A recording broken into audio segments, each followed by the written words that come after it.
வணக்கம் நண்பர்களே, welcome to 5 minutes step YouTube channel. இப்போ இந்த 7 days loan app இதில் நீங்கள் மாட்டிக்கிட்டீங்க. இதில் இருந்து எப்படி தப்பிக்கிறது அப்படின்னு நீங்கள் யோசிச்சுட்டு இருந்தீங்கன்னா இந்த வீடியோவை முழுமையாக பாருங்கள். அப்போ தான் உங்களுக்கு புரியும்.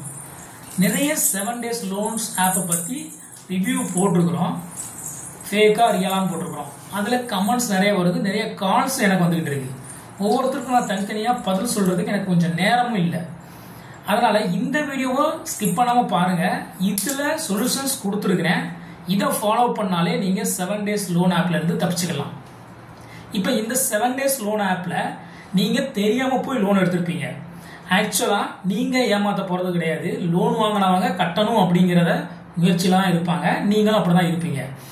இப்போ அந்த 7 days லோன் ஆப் ரியலா ஃபேக்கான்னு எப்படி சொல்றோம் அப்படின்னா, காசு கொடுக்குறான், கொடுத்துட்டு அதுக்கப்புறமா உங்களை ஸ்கேம் பண்ணி நிறைய வசூலிக்க முயற்சி பண்றான்.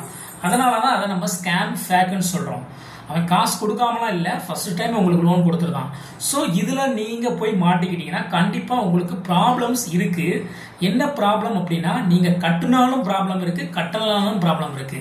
ஸோ நீங்க கட்டாம விடுறது உங்களுக்கு சேஃப்டி. ஏன்னு பாத்தீங்கன்னா அந்த அமௌண்டாவது உங்களுக்கு மிச்சமாகும். எப்படி இருந்தாலும் நீங்க அதை ஃபேஸ் பண்ணியே ஆகணும். அந்த ப்ராப்ளத்தை ஃபேஸ் பண்ணியே ஆகணும். என்ன ப்ராப்ளம்னு உங்களுக்கு தெரிஞ்சிருக்கும். உங்க போட்டோஸ் நீங்க ஆல்ரெடி செல்ஃபிக்காக கொடுத்து அந்த போட்டோவை மிஸ்யூஸ் பண்ணி நூல் போட்டோ மாதிரி எடிட் பண்ணி உங்க கான்டாக்ட்ஸ்க்கு அனுப்பிடுவோம், நிறைய பேருக்கு அனுப்பிடுவோம் அப்படின்னு சொல்லிட்டு உங்களை மிரட்டுவாங்க. இந்த கான்டாக்ட் எல்லாம் எப்படி வருது, அவங்களுக்கு எப்படி கிடைக்குது அப்படின்னு நீங்க நினைச்சீங்க அப்படின்னா, நீங்க ஃபர்ஸ்ட் லோன் எடுக்கும் போதே எல்லா பர்மிஷனும் கொடுத்துருவீங்க. அந்த கான்டாக்ட் பெர்மிஷன் கொடுத்தா மட்டும்தான் உங்களுக்கு லோனே சாங்ஷன் ஆகும். அதுக்கப்புறமா நீங்க உங்களுடைய அந்த லோன் ஆப்பை அன்இன்ஸ்டால் பண்றது மூலமாக கான்டாக்ட் லிஸ்ட் அவன்கிட்ட இருந்து வெளியில எல்லாம் போகாது. ஆல்ரெடி ஃபர்ஸ்டே உள்ள அவன்கிட்ட தான் இருக்கும்.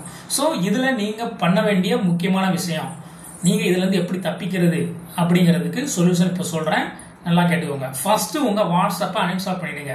இப்போ நீங்க இன்னைக்கு லோன் எடுத்திருக்கீங்கன்னா ஒரு 5வது நாளைக்கு நீங்க வாட்ஸ்அப்பை டோட்டலா அன்இன்ஸ்டால் பண்ணிடுங்க. அதுக்கப்புறமா உங்க போனை சுவிட்ச் ஆஃப் பண்ணிடுங்க. ஒரு 10 நாளைக்கு சுவிட்ச் ஆஃப் பண்ணிடுங்க. இதுதான் உங்களுக்குரிய சொல்யூஷன்.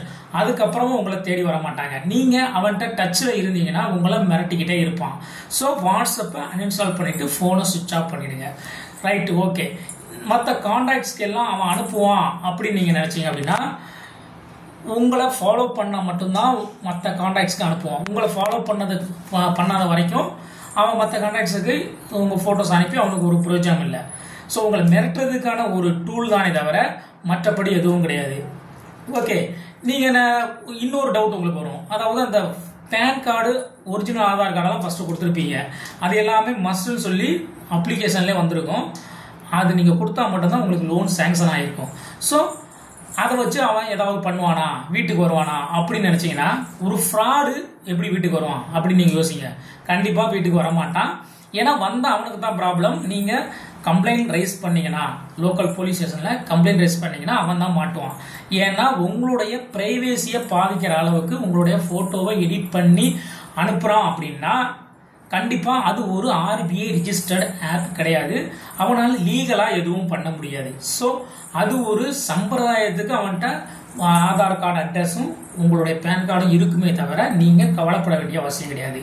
இந்த 2 காரியத்தை நீங்க பின்பற்றிக்கோங்க. ஃபர்ஸ்ட் வாட்ஸ்அப் அன்இன்ஸ்டால் பண்ணிடுங்க. அப்புறம் உங்க போனை சுவிட்ச் ஆஃப் பண்ணிடுங்க. 10 நாளைக்கு நீங்க உங்க போனை கண்டிப்பா யூஸ் பண்ணி ஆகணும். ஐயோ ப்ரோ, எனக்கு இந்த போன் ரொம்ப முக்கியமானது நம்பர் அப்படிலாம் நினைச்சீங்கன்னா நீங்க போய் மாட்டிட்டீங்க. தப்பிக்கணும் அப்படின்னா இதை நீங்க பண்ணியே ஆகணும். வேற வழியே கிடையாது. சாக்ரிஃபை பண்ணியே ஆகணும். புதுசா ஒரு சிம் கார்டு வாங்கிக்கோங்க. வாங்கிட்டு டெம்பரவரியா யூஸ் பண்ணுங்க. கொஞ்ச நாளைக்கு நீங்க உங்க ஃப்ரெண்ட்ஸ் சொல்லுங்க, இது மாதிரி நான் நியூ சிம் யூஸ் பண்ணிட்டு இருக்கேன் அப்படின்னு சொல்லியே நீங்க பண்ணலாம். ஏன்னா நீங்க ப்ராப்ளத்திலிருந்து வெளியில வரணும்னா இதான் சொல்யூஷன்.